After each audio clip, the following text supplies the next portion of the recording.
महाराष्ट्र कांग्रेस के प्रदेश अध्यक्ष हर्षवर्धन सपकाळ के नेतृत्व में गढ़चिरौली जिले में किसान न्याय मार्च का आयोजन किया गया। इस मार्च का उद्देश्य किसानों की समस्याओं को उजागर करना और उनकी मांगों को सरकार तक पहुंचाना था। महाराष्ट्र कांग्रेस के प्रदेश अध्यक्ष हर्षवर्धन सपकाळ के नेतृत्व में गुरुवार को गढ़चिरौली में किसान न्याय मार्च निकाला गया।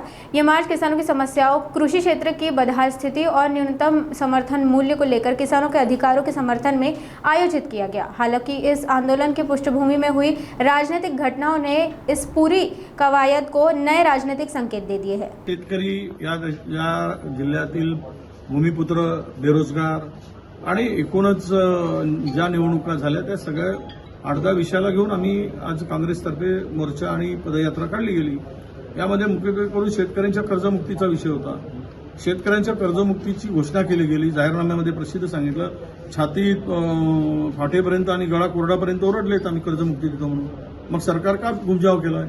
बोनस नाही 8 महिन्यापासून धानाचा बोनस जाहीर केला, पण अजूनही 8-9 महिने झालेत बोनस मिळत नाही। कर्जमाफीचा पत्ता नाही।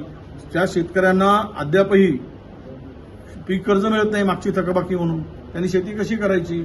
आणि अजूनही रब्बी पिकांचं जे नुकसान झालं अवेळी पावसामुळे, अवकाळी पावसामुळे आणि गारपिटीमुळे, त्या धान उत्पादक शेतकऱ्यांना किंवा भाजीपाला शेतकऱ्यांना अद्याप त्यांचा सर्वे होऊन प्रस्ताव सुद्धा सरकारकडे गेला नाही।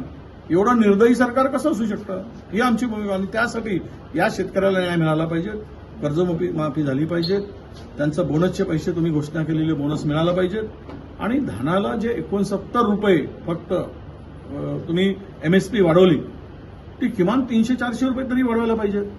काय होणार आहे 69 रुपयांनी? महागाई वाढते, त्या दरामध्ये ज्या पद्धतीनं वाढते त्याला धरून जे काही आता पेस्टिसाइडचे दर वाढलेत, खतांचे दर वाढलेत, मजुरी वाढली आणि हे सगळ्या गोष्टी वाढल्यानंतर डिझेलचे दर वाढले। तुम्ही 69 रुपये त्यांच्या तोंडाला का पानं पुसता? शेतकऱ्यांच्या का फसवणूक करताय? हा आमचा प्रश्न होता।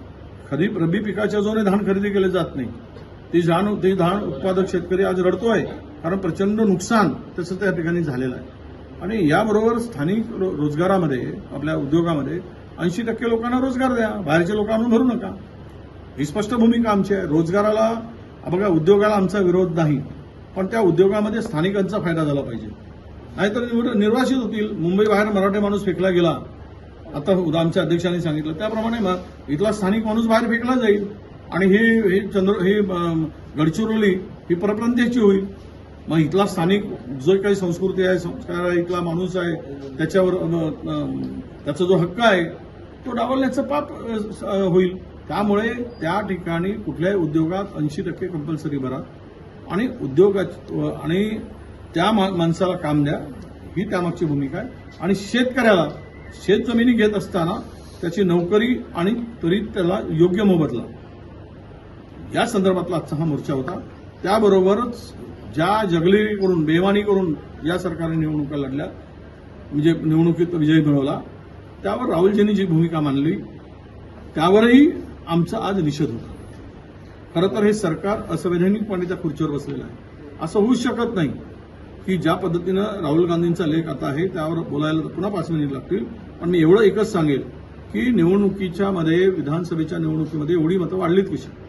आणि 6 वाजता नंतर ज्या मतांची वाढ झाली आणि विधानसभेमध्ये आणि लोकसभेच्या मध्ये 5 वर्षामध्ये वाढलेली मतं आणि 5 महिन्यात वाढलेली मतं, हे होऊच शकत नाही। याचा अर्थ स्पष्ट आहे की हे सरकार बेईमानी करून सत्तेवर आलेले सरकार आहे।